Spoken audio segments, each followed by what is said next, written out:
Kaixo eta ongi etorriak Ur eta Lur saio honetara gaurkoan Txaloa Telebistako estudioan grabatuko du saioa eta lehenbiziko atalean Josu Sarobe Albaiteroa etorriko zaigu gaurkoan bera, irailaren 9 igandearekin Urdazubin burutuko den Burgete arrazaren inguruko lehiaketaz solastuko zaigu eta Burgete arraza aztertzeaz gain azalduko dugu pixka bat lehiaketa horren nondik norakoak, hori lehenbiziko atalean, bigarren atalean Albaitaritzaren atala izango dugu eta gurekin Jose Txezurieta bera, genetika arloko arduraduna dugu Albaitaritzaren barruan, ja 20 urtetik goikiko esperientzia badu, eta bera, genomikaz solasteaz gain, genomika nola aldatzen ari den azterteaz gain, pixka bat, genetika arloa nola dagoen eta nola etorriko den azalduko digu.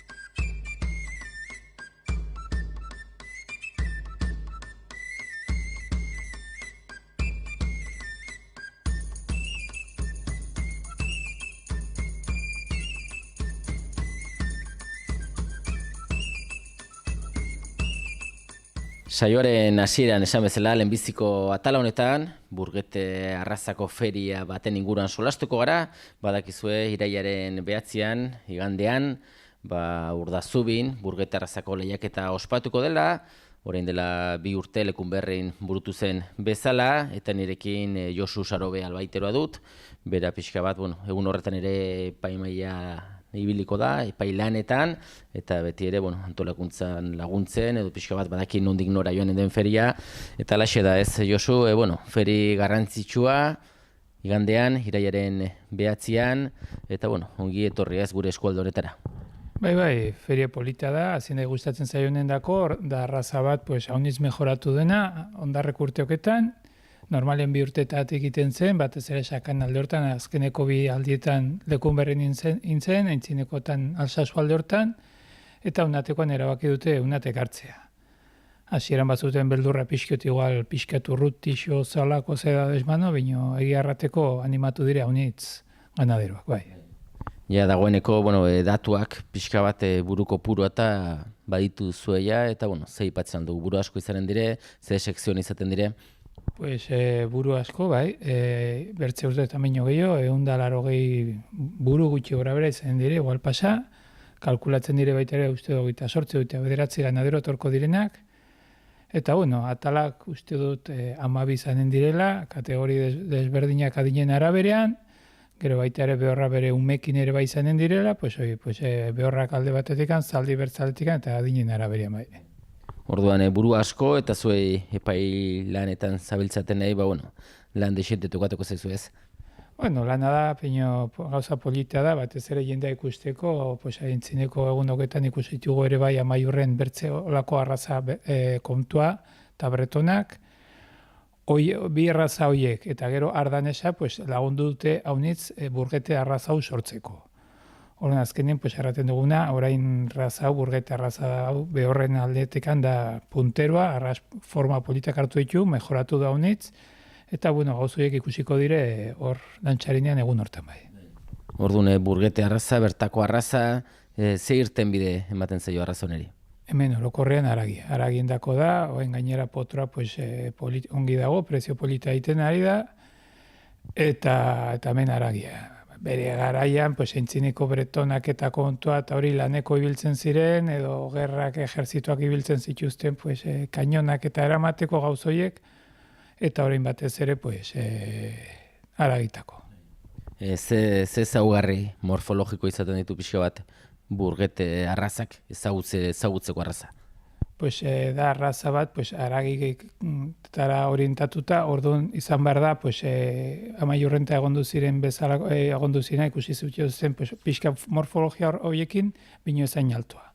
Da, bajoago, bino da, arraz kompaktua, orduan ditu forma zabala erteko bezala, da hipometriko, da pixke motza erteko bezala, burua du xuxena edo pixka sukonkaua deitzen zaiona, lepo fuertea, begiratuko da buru pixka txiki izatea, eta gero importantena gorputza zabala, pixket, erdera zerten den bezala, ensilau, pues, hola pixket bizkarralde ez da xusena izan behar, lurretik pixkat hurbil, hankak xuxenak ere bai fuerteak artikulazioa markatzen txu, gero ipurdia pues, polita izaten zaio, ipurdi hortan pues, hartaka bat izatea bi ipurdi bezala, hola, arras markatue, izterrak ere bai pues, pixkat luzea kiloak sartzeko, azkenien da arraza bat aragikoa, orduan izan behar da, fuertea, zabala, kompaktua eta proporzionatua.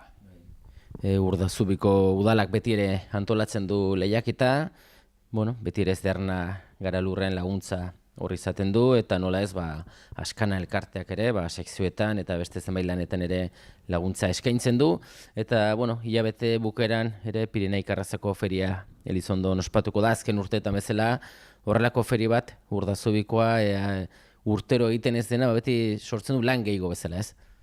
Bai, pues, ferie berri izan da, gainera izan pues, beti bertze sakana eta larrauna alde hortan egiten zen, aurten ekartzea hona eta esfuerzo izan da nekazarien dako, binolare animatu dire, ustez baino gehiago, claro, kontuan hartu behar da, pues, handik unataino karri behar direla, belate gainera etxea dagoela, orduan esfuerzoa da, baina, bueno, animatu dire, hoi eskertu behar zaio haunitz ganaderoei, eta aizten erran duguna, pues, inoiz baino behor gehiago apuntatu dire, pues, espero dugu pues, feria politatetzea, bai, konkurso politatetzea.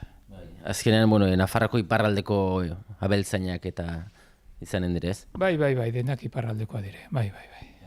Gero ere Urdazubi leku estrategikoan kokatzen da, iparraldea hor hurbilin da ere, eta espero da ere, iparralde aldetikan ere, bueno, abeltzain asko ikustera eta etortzea ere, ez? Bai, espero da ere, bai, hurbiltzea pixkat ikustea, zelan aigaren hemen egiten, pentsatzen dut konten geldituko direla, ze hemen aiztuen erranduguna, lana fuerte da azken urteoketan, mejoratu da uniz erraza, eta kusiko da, pues, aragik, behor klase hau, aragin aldetikan oso kompetitiboa direla. Leku aldetikan lehiaketa edo feria burutuko den lekua, bueno, ze izanen da, inguruko belagairen bat, edo ja lekua bada? Bai, bada lekua polita da belaia handi bet, kasi karratu bezala, dagoena monasterio eta frontonen tarte hortan, osea, akzeso erresa da, asfaltatuta dago bere hartaino, toki zabala, polita, zelaia da, orduan, bakarri denborak lagundu behar du, hori da, importanti ere bai. Hori da, seguraldi politiarekin, bai jendea isau animatzen da, disfrutatzen da gehiago, azien ere politagoa izaten da ikusteko, eta bueno, orduan ja besterik ez da geratzen, iraiaren behatzean ere elkar topo inen duguan, eta bueno, zorionak zueri ere induzuen lanagatik, eta ongi atera daia dana. Mila esker, Josu. Bai, zuei bai, bale, gertea. Bestek diotena, niri bosta xola, benetan maite dudana, bapo sentitzea da, harin bizitu, aske sentitu, egin kasuta eman, posizuk eraldazazu.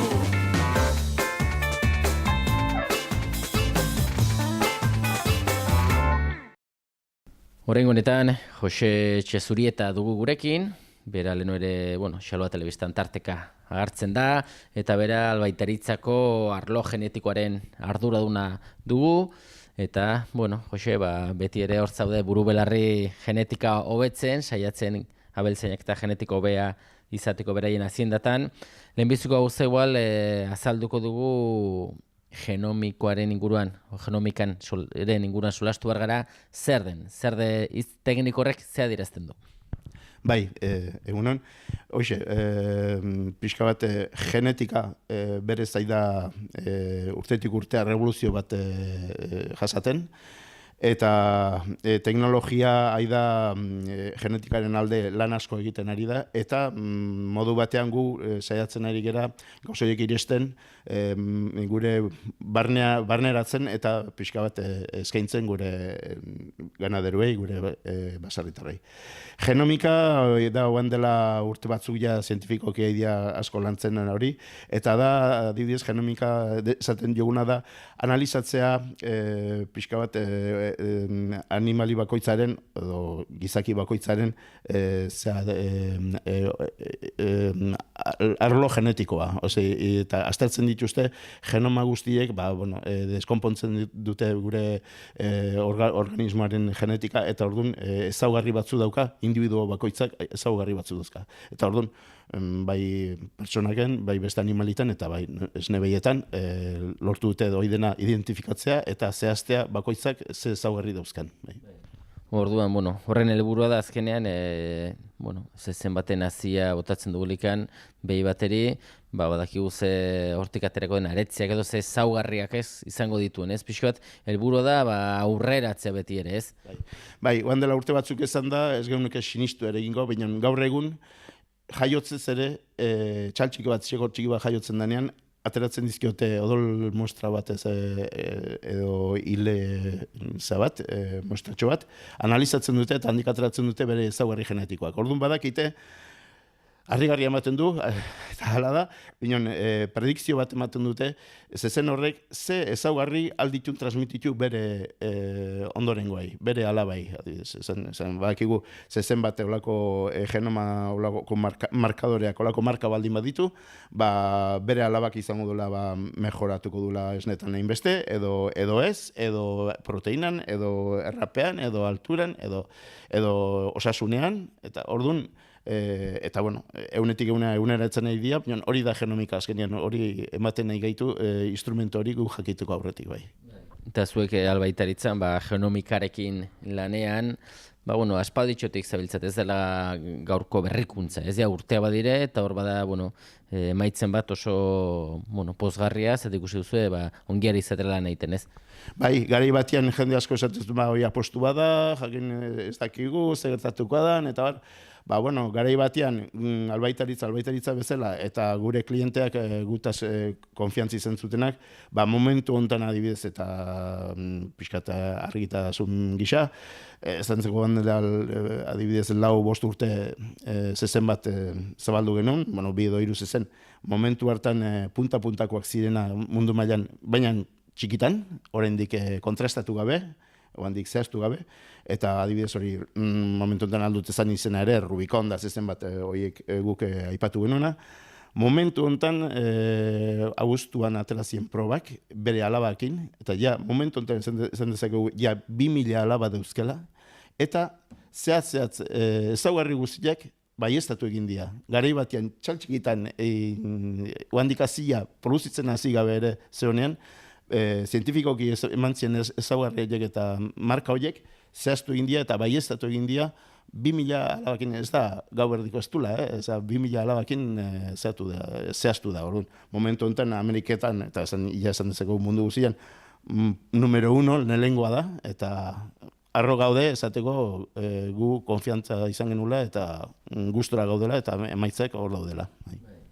Hor ere, pixo bat apostu egin behar da, ez? Askotan uste duzu eta ziur ez zaude guztiz, baina, prezio behagoan ateratzen alda, txala delikan, gaztea delikan, berenengan apostu egitea, ez gero 2000 alaba izan da gero, badakigu hori ziur dela, eta horren suposatzen dut ere, prezio aziaren eta dena garestituko dela, ez? Noski, bai. Hoi egiagoan jasatzen da, komerzialki izaten dien espekulazioak, eta iban demanda handia dago, baina gure bazarretera badaukate, zezen horren alabak. Orain aldute jarraitu beste puntako batzuk hartzen, eta mejoratzen segi. Beste batzuk orain hasiko dira, ikusita zezen hori orain ona dela, orain hasiko dira hortik mejoratzen. Gureak urratxa hori eman dute, bai.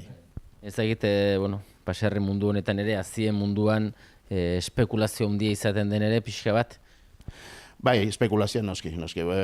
Gezurra dirudi eta beti kanpoko jendea izautzen ez duna, tontakeria iritzen zaio, zezen asko dira, inbertsio fondo batzu bezala. Jende aberatsa badago, zezenetan inbertitzen duena, eta orduan espekulazio mundua badago, eta baita, zenbait ezaugarri salgarriagoa dira edo ez, eta konkursotarako, eta ez da gizert, eta orduan badaude zenbait gauza asko dago, eta hor dago beste mundu bat, beste modan, edo beste kotxean, edo beste beste merkadu bada, bai.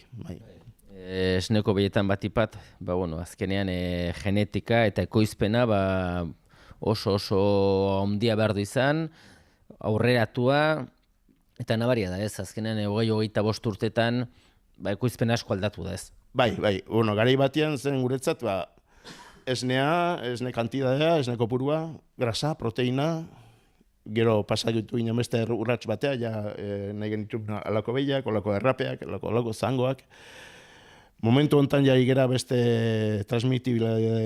beste arazo batzuk zehaztu nahian, zeharkatu nahian, adibidez, gaixotasunei resistentzia, olako beste antibiotikoen kontrako zerak, orduan resistentziak eta olako gauzak, eta jeizteko arrastasunak, eta olako gauzak beste konzeptu batzutan ari gera ja lanean bai. Zuek albaitaritzan, alik eta zio beren eskaintzeko prezio alik eta oberenean, azkenean, ate asko ikutu behar dire, leku askotatik ibili behar dire, zarete, nola eramaten da hori dena. Azkenean baserritari baten zarete, katalogo batekin, eskaintza batekin, baina horretarako atzetik lan handia dago, ez?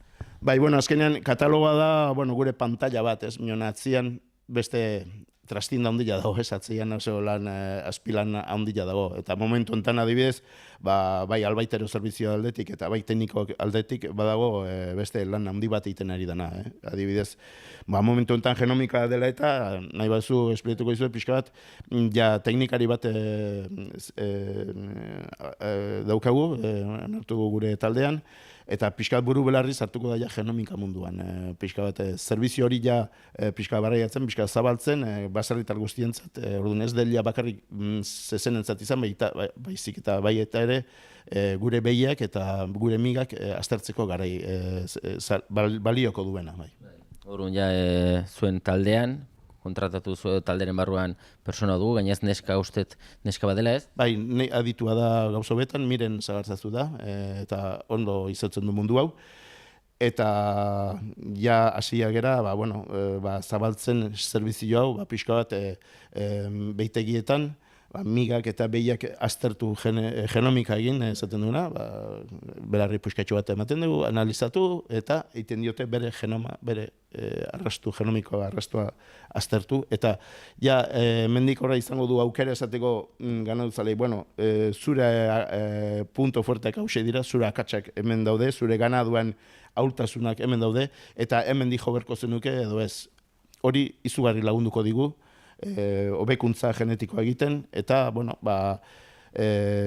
azkenean diru asko aurreatzen, alperriko biria ez eramaten. Orduan, asko efizientzia aldetik asko mejoratuko dugu, bai. Nola hartzen du abeltzainak baserritarrak azterketa genomiko hauek? Baten zarete ikujura eta eskaintzen, hobeina izango zenuke azterketa bat egitea, genomikoa, ikusteko, ez dakit, batzuk esango eta izu, txoratzen ari gara, edo... Bai, bakoitza azkenean, bakoitzaren autua da, ez? Batzu bat daude, Formula 1 gustatzen ziona, eta beste atzumla mantxago jun, eta beste modu batera, ez? Orduan, hori aukera hor dago, gu bintzat ez geha atzean gatuko, eta gu aukera hori eskaini behar dugu baserritarrei gure obligazioa da eta bai. Zu arlo genetikoaren arduradun bezala, albaitaritzan, urteko adreia bat, ez, damazkizu ja lanean? Bai, 86an hasi nintzen, bai. 20 urtetik goiti, ezagit, hasiera hartatik gaur egun arte nola aldatu da pixka, zu ikusizu bilakera garrantzitsu bat, ez? Bai, momentu honetan, hasi ginenean albaitaritza abentura honetan sartu zenetik, gauzak asko aldatu dira, eta mentalidadea asko aldatu behar izan dugu, eta urratxa handiak izan du dira, eta diferentzia handiak. Garai batean egizatu izun bezala, genetika eskaintzea zen, argazki handi bat, zezen batena, eta holako zagorri, eta hau oso hona da, eta urte batean, edo 2 urtetan, zezen hori hor jarraitzezun. 3 hilabetetik 3 hilabetera, aldatzen da genetika, gauz berria sortzen dira, eta punta nahi baduzu egon, beste dinamika oso ezberdina dago, bai. Albaiteritza bera, zuek haziak eta saltzeko orduan, Euskal Herrian bakarrik izarete geratu, zuen merkatu oso handia da ere, ez? Bai, momentu honetan, albaitaritza ez zantzegu pisu astuna dela Espainiko genetika munduan, komertzialki esan behar dut oso ondo gaudela kokatuak, eta bai eta ere, bai Frantzian eta bai Portugalen ere, aigera zabaltzen gure teknologia, gure lan egiteko modua, bai. Hortarako, laguntzaile bardi ere, ez? Pixkotateak irekitzeko eta saltzekoan ere, ez? Bai, noski, eta indarra eta esfortzu handi jain berda, bai ekonomikoki eta bai pertsonalki gauzo hauek lortzeko. Baina, albaitaritza ekipo potente bada eta jende oso profesionalak eta ondo kapazitatuak gauzo egiteko, bai. Hazi aldetikan, zezenen aldetikan, ez dakit zuek pixka bat bitartekari lanak egiten dituzue, zezenen aziak erosi, saldu, edo zuek ere baduzue zuen zezenak badituzue azirik. Ez da gure lana, zezenak eukitzea teknologi oso berezia behar da, zezen bat ez da makina bat, asko jakin behar da, orduan inberko litzake beste arlo batean egin lana gu. Egiten duguna da mundu guzian barreiatu pixkat aztertu zer dagoen eta zer ez dagoen eta saiatzen ja honen aurkitzen. Ez da beti erraxa izaten, zatik badaude beste interes ekonomikoak, baina gobintzat hor gaude ere bai. Ez dakit ze herrialdiak dire aurreratuena pixka bat zezenen mundu honetan? Bueno, aurreratuenak momentu honetan beti izan berra dago, Amerika dagoela. Amerikan.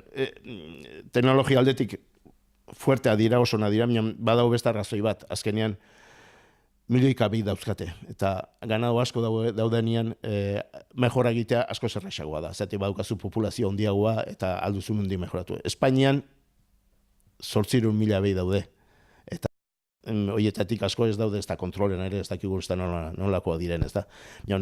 Estatu Batuetan oso teknologia oso handia dute, eta ganadutegiak oso handiak dira, eta ganadu asko dagoa. Gero beste daude, Europan baita ere badude, bai Holanda, bai Alemania eta Frantzia, indar handiko herrialdea dira bai. Prezio aldetikan, Azia erabiltzen da, inseminatzen da aspalditxotik, ezakit, lehenbiziko azien prezioa eta kalitatea, eta gaur egongo azien ja prezioa eta kalitatea, ze kalitate eta prezioa guengoak, igual behar bada, hobekio dire?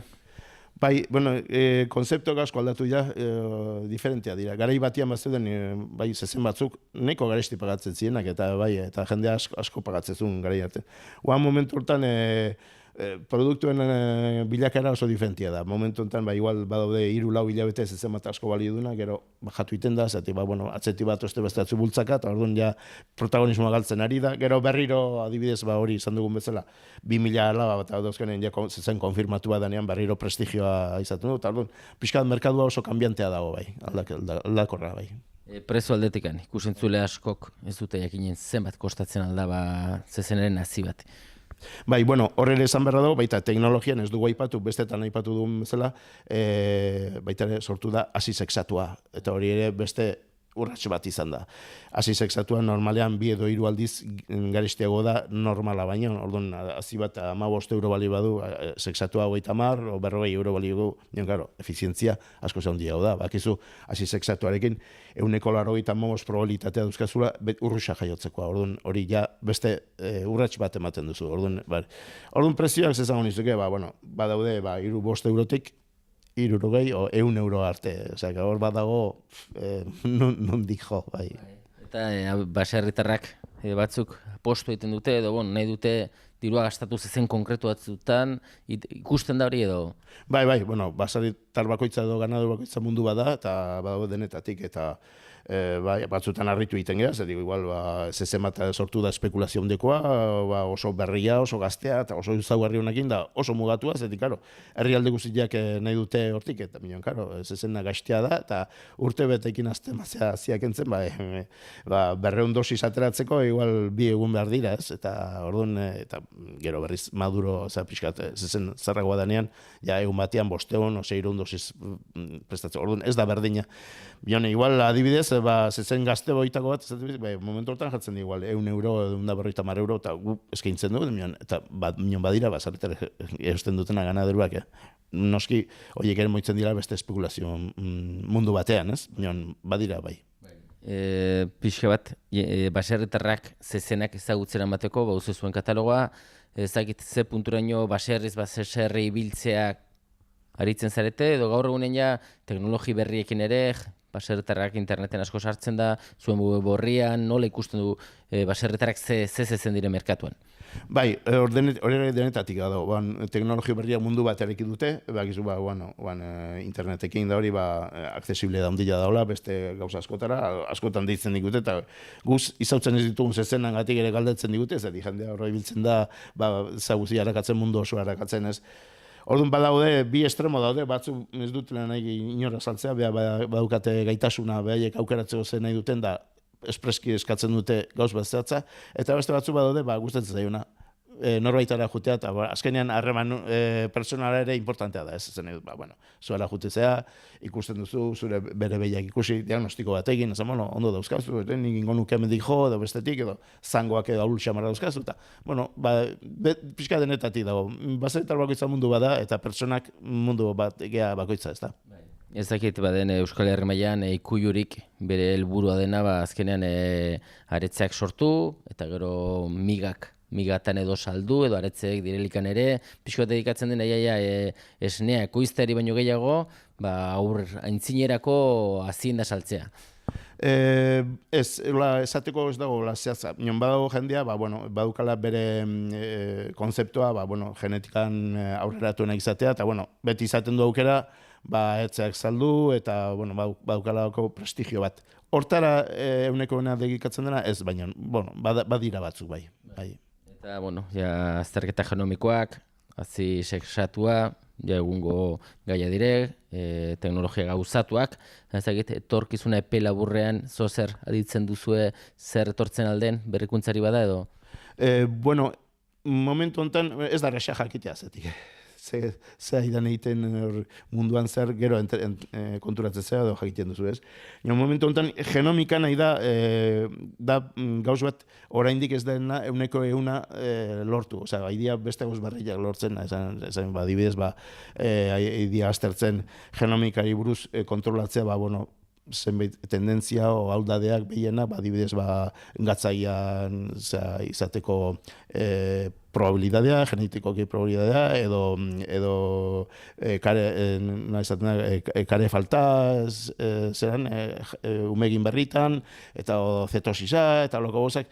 Orduan, badaude genetikoki propensio batzuk, esaten abita gizakietan kanzerra edo Alzheimerra badaudela genetikoki norbaitek propensio gido daukana, gauz horiek berak behietan ari dira baita aztertzen, gano esne behietan. Orduan, pixkat, so gaude, adi gaude, ia zegoz berria sortzen diren, bai.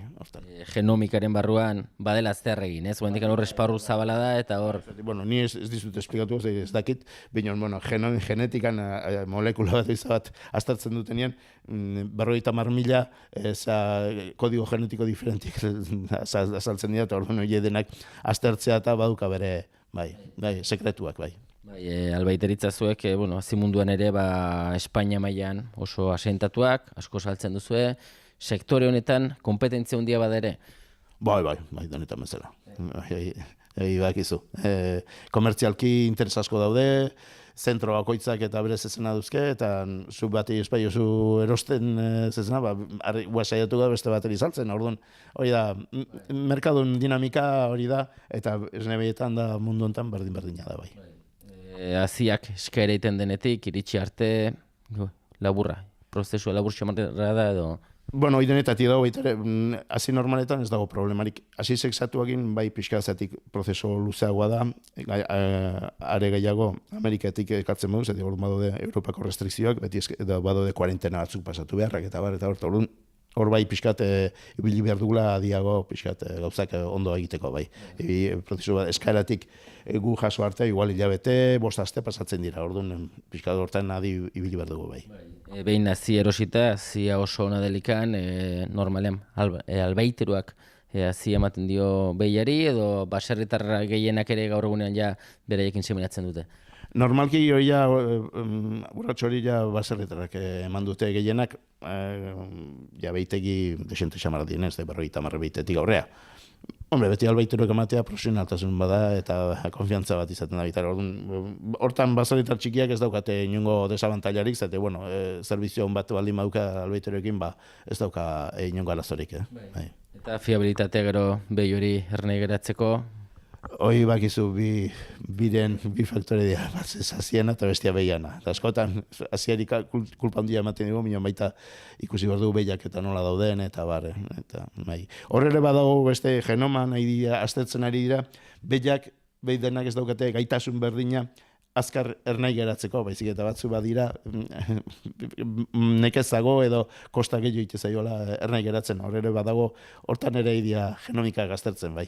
Bai. Eta urtean zehar pixka bat, izaten dituzu denboraldiak fuerteagoa direna, pikuak egiten dituzte, edo nahiko paretsu jaten da salmenta eta lana.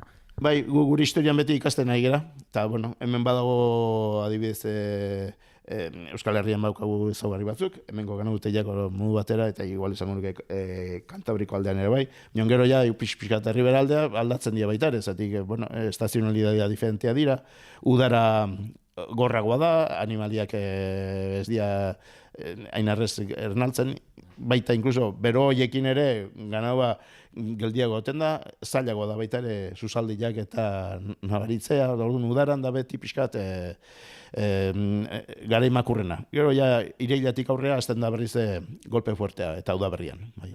Hemen iparralde honetan orduan Kantabriko aldean esaten aldu behiak osasuntsuago edo fisiologikoak eta aixago eramaten dutela beraien egunerokoa.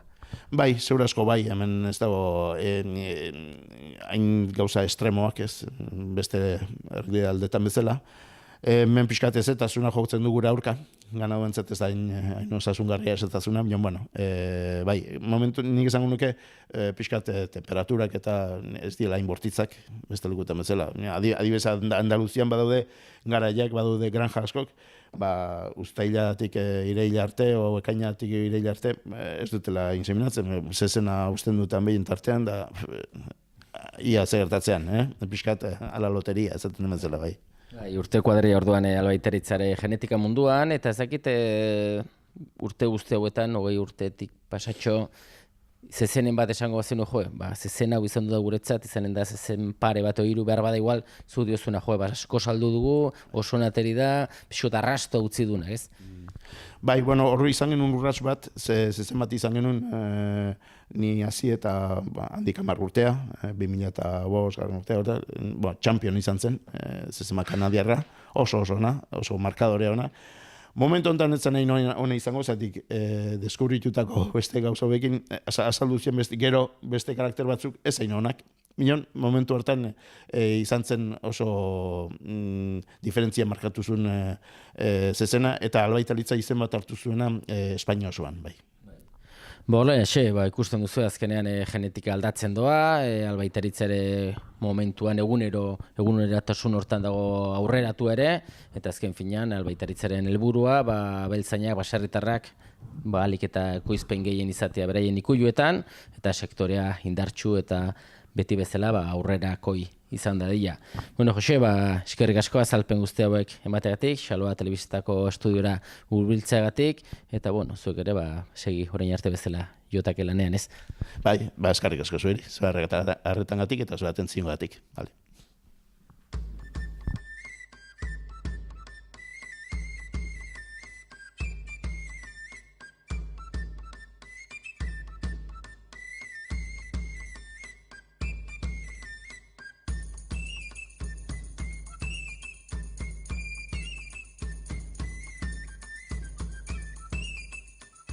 Besterik gabe, agur esateko ordua iritsi zaigu eta betiko moduan, eskerrak emanez zuen arretagatik, agurtzen gara datorren saio arte. Ongi segi!